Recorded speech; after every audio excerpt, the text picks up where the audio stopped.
Hello students, good morning. मैं आपकी Shweta ma'am, MS academy secondary school Srinagar Ajmer से। बच्चों, सेल चैप्टर हमारा चल रहा है जिसमें आज हम स्टडी करेंगे पार्ट 14। ठीक है। और बच्चों, आज का हमारा टॉपिक है to demonstrate endosmosis and exosmosis. Endosmosis और एक्सोऑस्मोसिस को के पहले भी वीडियो हो चुके हैं जिसमें मैंने आपको बहुत अच्छी तरीके से समझा दिया था कि एंडोऑस्मोसिस क्या होता है, एक्सोऑस्मोसिस क्या होता है। आई थिंक हमने 2 या 3 वीडियो इसके देख चुके हैं। और आज ये आपके बुक में चूंकि दिया हुआ था डिमोन्स्ट्रेट, यानी कि एक प्रैक्टिकल करके दिया हुआ था जिसमें कि हमको बताना है कि एंडोऑस्मोसिस एक्सोऑस्मोसिस हो रहा है। तो मेरे पास कुछ बच्चों ने मैसेज किया था कि उसको भी आप बता दीजिए। तो आज हम यही देखेंगे कि किस तरीके से एग का एक जो प्रैक्टिकल किया गया है वो क्या है।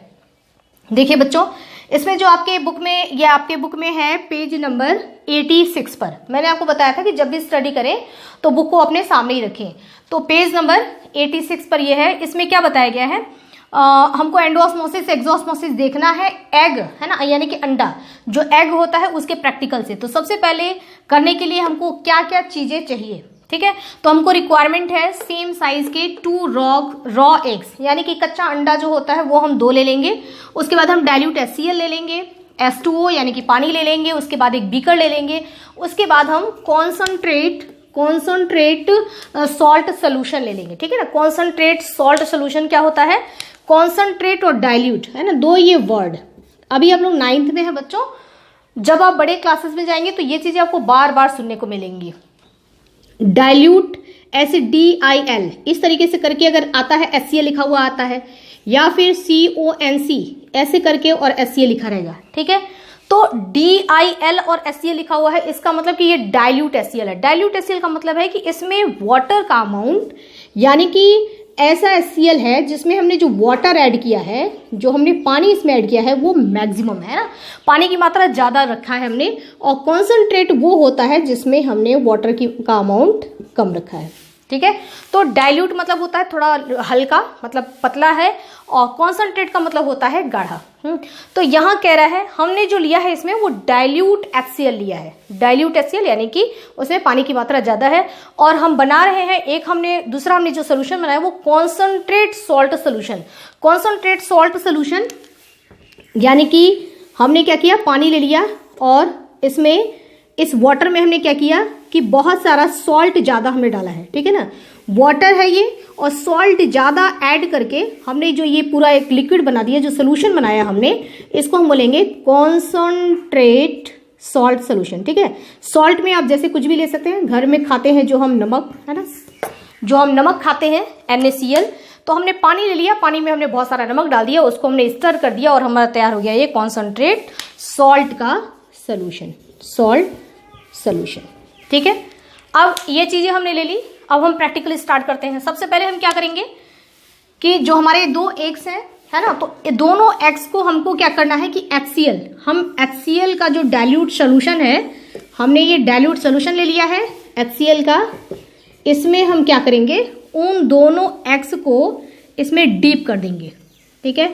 ये हमारे दोनों एग्स हैं, इसमें हम इनको डीप कर देंगे, ठीक है।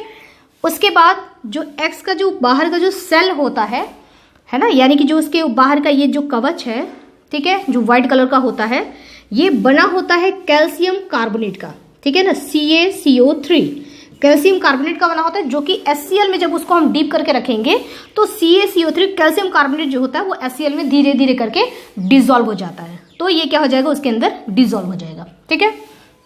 डिजोल्व होने के बाद इन दोनों एग्स को हम बाहर निकालेंगे, और बाहर निकालने के बाद अब हम क्या करेंगे कि इसको वापस एक बार हम इसको वाटर में, ये पूरा पानी है, ठीक है ना, हमने वाटर ले लिया और वाटर में हमने इसको वॉश कर लिया। दोनों ही एग्स को हमने वाटर में वॉश कर लिया, ठीक है। अब क्या हुआ कि जो इसमें छिलका था, जो कवर था, जो हम हटा देते हैं अंडे पर से, वो इसमें ऑलरेडी डिजोल्व हो गया है। अब हमने क्या कर लिया कि 2 अंडे अब हमारे पास ऐसे, इसको हमने अच्छी तरीके से धो लिया। अब 2 एग्स ऐसे हैं हमारे पास जिसके ऊपर बाहर में सेल यानी कि कवर नहीं लगा हुआ है, ठीक है। ये हमारे पास एग तैयार हो गया। तो हमने 2 रॉ एग्स लिए थे जिसका हमने इस तरीके से हमने रेडी कर लिया। अब हम एंडोऑस्मोसिस एक्सोऑस्मोसिस अब हम करके दिखाएंगे।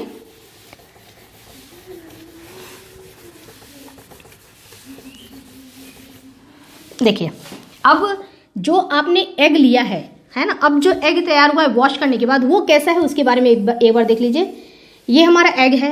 एग के ऊपर आपने ध्यान दिया होगा तो एक बहुत ही इसके ऊपर क्या होती है, बारीक सी एक मेम्ब्रेन होती है ना, एक झिल्ली होती है, बाहर बारीक सी एक मेम्ब्रेन होती है, जो यहाँ पर जो होती है उसका नेचर होता है सेमी परमिएबल, ठीक है ना, सेमी परमिएबल नेचर होता है। तो वो सेमी परमिएबल मेम्ब्रेन इसके ऊपर लगी होती है। कवर हटने के बाद सेमी परमिएबल मेम्ब्रेन अभी इसके ऊपर है, ठीक है।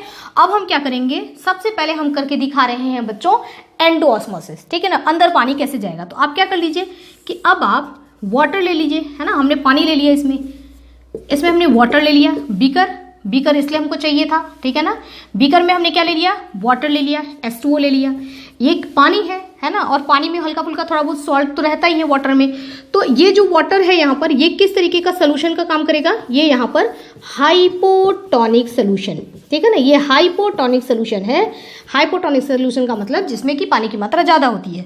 अब आपके पास 2 अंडे तैयार हैं, एक अंडे को हमने, एक एग को क्या किया हमने, इसके अंदर ऐसे डाल दिया, ठीक है। जब हम एग को अंदर डालते हैं इसमें, तो एग के अंदर का जो कंडीशन है ना, जो अंदर का लिक्विड होता है एग के अंदर, आप उसको फोड़ते हैं तो वो पूरा लिक्विड कंडीशन में बाहर आता है ना। तो जो अंदर का लिक्विड है वो क्या है, कॉन्सेंट्रेट है, वो गाढ़ा है इसके कंपेयर में। जब हमने 2 सोल्यूशन का कंपेयर किया तो ये वाला हमको सोल्यूशन कॉन्सेंट्रेट मिल रहा है, गाढ़ा है, और ये बाहर में क्या है, पानी है, तो ये क्या है, हल्का है, ठीक है ना। तो यानी कि ये वाला सोल्यूशन हमारा क्या हो गया, ये हो गया हमारा हाइपरटोनिक सोल्यूशन, ये हमारा हाइपरटोनिक सोल्यूशन हो गया, ठीक है। तो अब हम जानते हैं ऑस्मोसिस क्या होता है। ऑस्मोसिस का मतलब कि जिसमें सॉल्वेंट यानी कि वाटर मॉलिक्यूल्स जो होते हैं अपने हाई कॉन्सेंट्रेशन से लो कॉन्सेंट्रेशन में तब तक जाते हैं, सेमी परमिएबल मेम्ब्रेन से होकर के तब तक जाते हैं जब तक कि दोनों साइड में वाटर का कॉन्सेंट्रेशन इक्वल ना हो जाए। ये प्रोसेस होता है ऑस्मोसिस का। तो यहाँ पर अब ऑस्मोसिस प्रोसेस स्टार्ट हो जाएगा, यानी कि बाहर में पानी की मात्रा ज्यादा है, अंदर में पानी की मात्रा कम है, तो चलना कौन शुरू करेगा, पानी चलना शुरू करेगा, और यहां से होते हुए सेमी परमिएबल मेम्ब्रेन से होते हुए अंदर की तरफ जाना शुरू करेगा, और ये तब तक जाता रहेगा जब तक कि दोनों साइड में वाटर का कंसंट्रेशन इक्वल नहीं हो जाता। अब ये ऑस्मोसिस प्रोसेस हो रहा है, और ये ऑस्मोसिस प्रोसेस अंदर की तरफ हो रहा है, इसलिए इसको हम बोलेंगे एंडोऑस्मोसिस, ठीक है। ये हो गया हमारा एंडोऑस्मोसिस। यही बच्चों प्रैक्टिकल करके दिखाया है, एकदम सिंपल। इस तरीके के बहुत सारे चीजें मैं आपको पहले भी बता चुकी हूँ, पहले इसके जो हमारे इसके बिफोर के जो पार्ट है ना उसमें ये बता चुकी हूँ, लेकिन बच्चों के मैसेज आए थे कि नहीं इस चीज को भी एक बार क्लियर कर दिया जाए, इसलिए इसको मैं बता रही हूँ यहाँ पर। तो ये हमारा एंडोऑस्मोसिस हो गया। अब हमको एक्सोऑस्मोसिस देना है, तो हम क्या करेंगे, एक्सोऑस्मोसिस दिखाने के लिए अब आपके पास जो दूसरा वाला एग है ना, तो ये इसके अंदर जब जाएगा ना तो आप देखेंगे कि एग हमने सेम साइज का लिया है। क्यों, क्योंकि हमको देखना है कि एग में क्या चेंजेस आता है। जब इसके अंदर पानी जाता है ना तो ये एग क्या हो जाएगा, फैल जाएगा, ठीक है, इसकी साइज क्या हो जाएगी, बड़ी हो जाएगी। तो हमको दिखेगा भी आंखों से कि हाँ एग जो है वो बड़ा हो गया, यानी कि उसके अंदर बहुत सारा पानी चला गया है, एंडोऑस्मोसिस हुआ है, ठीक है। एक्सोऑस्मोसिस आपको देखना है तो आप क्या करिए कि जो दूसरा वाला एग है उसको हम क्या करेंगे, उसको निकाल करके उस एग को लेकर के हमने जो यहाँ पर सोल्यूशन बनाया है कॉन्सनट्रेट सॉल्ट सोल्यूशन, ठीक है, यानी कि हमने पानी लिया था और उसमें हमने बहुत सारा नमक डाल के उसका कॉन्सनट्रेट सॉल्ट सोल्यूशन तैयार कर लिया था। इसमें हम क्या करेंगे, दूसरा वाला अंडा इसमें हम ऐसे रख देंगे, ठीक है। अब इन दोनों का कंपेयर करिए, तो इसमें हमने बहुत सारा नमक डाला है, उस वजह से यहाँ पर वाटर का अमाउंट क्या हो गया है, यहाँ पे वाटर का कॉन्सेंट्रेशन हो गया है कम। इसके कंपेयर में एग के अंदर जो है वो वाटर का कॉन्सेंट्रेशन H2O का कॉन्सेंट्रेशन क्या है, हाई। तो हाई H2O कॉन्सेंट्रेशन है, यानी कि ये सोल्यूशन हमारा क्या हो गया, ये हो गया हमारा हाइपोटोनिक सोल्यूशन, और इसमें वाटर का कॉन्सेंट्रेशन कम है, इसलिए ये क्या हो गया, ये हो गया हमारा हाइपरटोनिक सोल्यूशन, ठीक है, ये हाइपरटोनिक सोल्यूशन। अब वही चीज होगा ऑस्मोसिस जो जस्ट अभी हमने देखा। हमेशा ऑस्मोसिस में क्या होता है कि वाटर सॉल्वेंट मॉलिक्यूल्स अपने हाई कॉन्सेंट्रेशन से लो कॉन्सेंट्रेशन की तरफ जाते हैं सेमी परमेबल मेम्ब्रेन से होकर के। तो अब वाटर का कॉन्सेंट्रेशन यहाँ अंदर में ज्यादा है, बाहर में कम है, तो पानी अंदर से बाहर की तरफ सेमी परमेबल मेम्ब्रेन यानी कि इसके बाहर जो झिल्ली है उससे होकर के बाहर आना शुरू करेगा। तब तक आता रहेगा जब तक कि दोनों का कॉन्सेंट्रेशन इक्वल नहीं हो जाता, और ये एक ऑटोमेटिक प्रोसेस है, अपने आप हो रहा है, ठीक है। और अब आप देखेंगे कि अंडा जो है वो छोटा हो जाता है, सिकुड़ करके वो छोटा हो जाता है, क्यों, क्योंकि इसमें से बहुत सारा पानी बाहर निकल गया, ठीक है। तो जब वाटर अंदर गया, ठीक है ना, तो वो कहलाता था हमारा एंडोऑस्मोसिस। ये भी ऑस्मोसिस हो रहा है, इस ऑस्मोसिस में वाटर बाहर आ रहा है, तो ये क्या है हमारा एक्सो ऑस्मोसिस। ठीक है, तो एंडो ऑस्मोसिस और एक्सो ऑस्मोसिस का ये आपके पेज नंबर 86 पर ये प्रैक्टिकल दिया हुआ था बच्चों। इसके बाद एक दूसरा भी प्रैक्टिकल दिया है किसमिस का। किसमिस का प्रैक्टिकल मैं आपको बता चुकी हूँ पहले भी, जब मैंने स्टार्ट किया था कि ऑस्मोसिस क्या होता है तब मैंने आपको बताया था। तो किसमिस हमने ले लिया है ना, रेजिन किसमिस ले लिया, उसको हम रात को पानी में भिगो देते हैं, या आप पानी में उसको भिगो दीजिए, 4 घंटे के बाद आप देखते हैं तो किसमिस क्या होता है, फूल जाता है। क्यों फूल गया वो? क्योंकि किसमिस के अंदर का जो सोल्यूशन है वो क्या है, गाढ़ा है, यानी कि वो हाइपरटोनिक है, और जो बाहर उसको हम पानी में भिगो रहे हैं तो वाटर क्या है, वाटर वो उसमें पानी की मात्रा ज़्यादा होती है ना, बाहर तो पानी ही है, तो वहाँ पे पानी की मात्रा ज़्यादा है, यानी कि वो हाइपरटोनिक सोल्यूशन है, तो पानी अंदर किसमिस के अंदर प्रवेश करने लगता है। और किसमिस की जो झिल्ली होती है, जो मेम्ब्रेन होती है, वो सेमी परमेबल मेम्ब्रेन का काम करती है। तो सेमी परमेबल मेम्ब्रेन से होकर के पानी किसमिस के अंदर जाना शुरू करता है, और उसके लिए हमको कुछ करना नहीं है, ऑटोमेटिक प्रोसेस ये है। तो इसको हम कहेंगे एंडोऑस्मोसिस। ठीक है, फिर उसी फूले हुए किसमिस को उठा करके आप जो है एक कोई चीनी का गाढ़ा चाशनी बना लीजिए, या फिर यही नमक और पानी लेकर के कॉन्सेंट्रेट सोल्यूशन बना करके उसी फूले हुए किसमिस को, जिसमें अभी अभी एंडोऑस्मोसिस हुआ, ठीक है ना, अभी उसमें एंडोऑस्मोसिस हुआ था, अब उसी को आप क्या करिए, उस सोल्यूशन में डाल दीजिए। तो अब उसके अंदर पानी ज़्यादा है, बाहर में पानी कम है, बाहर वाले सोल्यूशन में, तो वहाँ से पानी क्या हो जाएगा, धीरे धीरे बाहर आ जाएगा। तो ये प्रोसेस क्या होगा हमारा, एक्सोऑस्मोसिस। तो इस तरीके से एंडोऑस्मोसिस और एक्सोऑस्मोसिस है ना, ये दोनों प्रोसेस जो होते हैं आपके घर में, मैंने आपको बताया था पहले भी कि घर में बहुत सारी चीजें हम इस तरीके से देखते हैं जिसमें ऑटोमेटिकली अपने आप ही एंडोऑस्मोसिस एक्सोऑस्मोसिस होता रहता है ना। चने हम भिगोते हैं रात में, सुबह उसको खाते हैं, तो क्या हुआ वहां पर, एंडोऑस्मोसिस। ठीक है, एंडोऑस्मोसिस एक्सोऑस्मोसिस की आप काउंट करेंगे तो आपको अपने घर में ही डेली यूज में बहुत सारे आपको मिल जाएंगे एग्जाम्पल। तो बच्चों आज का हमारा ये टॉपिक था। इसके बाद आपकी दिया है significance of osmosis. Significance of osmosis बहुत आसान है और बहुत छोटा भी दे रखा है। इसमें फर्स्ट दिया है एब्जॉर्प्शन। ऑस्मोसिस प्रोसेस के थ्रू एब्जॉर्प्शन प्रोसेस होता है, बिल्कुल होता है। प्लांट्स है, प्लांट्स का रूट है ना, रूट के जमीन के अंदर उसका रूट है, उसमें से रूट हेयर्स निकले हुए हैं, उन रूट हेयर्स के अंदर पानी आता है, फिर उसके अंदर पानी आया अंदर वाले सेल में, उस सेल से उस सेल में ट्रांसफर हुआ, उस सेल से उस सेल में ट्रांसफर हुआ। ये सारा प्रोसेस जो ट्रांसफर का प्रोसेस हो रहा है, कौन से प्रोसेस से हो रहा है, ये एंडोऑस्मोसिस से। यानी कि एब्जॉर्प्शन है ना, वाटर, एक पौधा जमीन से वाटर को एब्जॉर्ब कर रहा है और प्लांट्स के हर एक पार्ट में पहुंच रहा है। वाटर उसने लिया ग्राउंड से और प्लांट्स के हर एक पार्ट में पहुंचाया, तो ये प्रोसेस यानी कि वाटर एब्जॉर्प्शन है ना, एक एब्जॉर्प्शन का प्रोसेस हो रहा है। लेकिन ये प्रोसेस किसकी वजह से हो रहा है, ये ऑस्मोसिस की वजह से हो रहा है। उसके बाद दूसरा दिया है टर्जिडिटी, स्टोमेटा।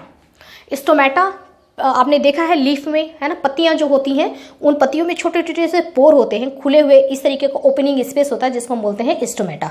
ये जो स्टोमेटा होता है ना, इस स्टोमेटा का अब इसका फंक्शन होता है खुलने बंद होने का, है ना। पूरा फंक्शन तो नहीं बता रही हूँ आपको, ये बता रही हूँ कि ये इस तरीके से ये ओपन हो जाता है स्टोमेटा, फिर यूं ऐसे बंद हो जाता है, फिर वापस स्टोमेटा ऐसे ओपन हो जाता है, स्टोमेटा ऐसे क्लोज रहता है। इसको हम बोलते हैं ओपन स्टोमेटा, इसको हम बोलते हैं क्लोज स्टोमेटा। तो ये जो स्टोमेटा का ओपन और क्लोज होने का जो ये प्रोसेस है, ये भी किससे होता है, ये प्रोसेस भी कंप्लीट होता है बाय ऑस्मोसिस, है ना। इसमें भी ऑस्मोसिस का रोल है। तो वाटर पौधों को पूरा जो पानी मिल रहा है ना, वो भी वाटर मिल रहा है, मिनरल्स मिल रहा है, ये सब ऑस्मोसिस की वजह से मिल रहा है। और दूसरी चीज अभी मैंने आपको बताया, स्टोमेटा का ओपनिंग और क्लोजिंग दोनों किसकी वजह से हो रहा है, ऑस्मोसिस की वजह से हो रहा है। नेक्स्ट इसमें cell to cell water movement, है ना, एक सेल से दूसरे सेल को वाटर चाहिए, इस सेल से उसको चाहिए, उस सेल से उसको चाहिए। ये भी प्रोसेस जो होता है ये किसकी वजह से होता है, ऑस्मोसिस की वजह से।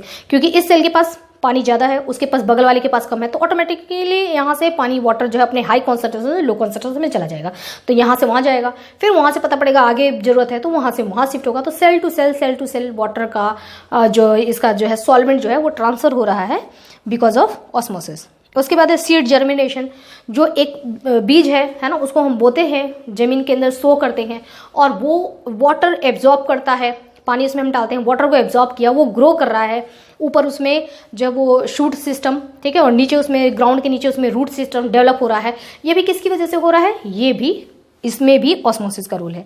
यानी कि ये सब चीजें जितने हमने देखा है ना, ये सब क्या है, सिग्निफिकेंस ऑफ ऑस्मोसिस। सिग्निफिकेंस का मतलब क्या होता है, महत्व, ऑस्मोसिस का महत्व, यानी कि ऑस्मोसिस से क्या क्या फायदे हैं। जैसे मैंने आपको बताया कि हमारे डेली यूजेस में हम देखते हैं ऑस्मोसिस, चने का भिगोना है ना, किसमिस का फूल जाना, ये सब जैसे ऑस्मोसिस है, उसी तरीके से प्लांट के जीवन में ऑस्मोसिस का बहुत ही ज्यादा महत्व होता है। ठीक है, ये सारी चीजें दिया हुआ है। अब हमारा नेक्स्ट टॉपिक है एक्टिव ट्रांसपोर्ट। ठीक है। अब मैं आपको पढ़ाऊंगी एक्टिव ट्रांसपोर्ट और एक्टिव और पैसिव में डिफरेंसेस। ये दोनों ही प्रोसेस जो हमारा चल रहा था, जैसे हमने ऑस्मोसिस के बारे में पढ़ा और हमने डिफ्यूजन के बारे में पढ़ा, इन दोनों में ही एनर्जी लॉस नहीं हो रहा है ना। ये प्रोसेस मैं आपको बार बार बोल रही हूँ, ऑटोमेटिक है, अपने आप हो रहा है, यानी कि इसमें एनर्जी लॉस नहीं हो रहा है। इस वजह से ये प्रोसेस क्या है, ये पैसिव है ना, ये पैसिव ट्रांसपोर्ट है। चीजें एक दूसरे से जगह ट्रांसपोर्ट हो रही हैं लेकिन बिना एनर्जी लॉस किए हुए ट्रांसपोर्ट हो रही हैं, तो इसको हम बोलते हैं पैसिव ट्रांसपोर्ट। अब जो हम ट्रांसपोर्ट पढ़ेंगे जिसमें कि एनर्जी लॉस करके भेजना पड़ता है, कहीं ऐसी जगह होती है, ठीक है ना, ऐसा प्रोसेस होता है, वो होता है हमारा एक्टिव ट्रांसपोर्ट। ठीक है बच्चों, तो आज के लिए इतना ही। Okay students, have a nice day.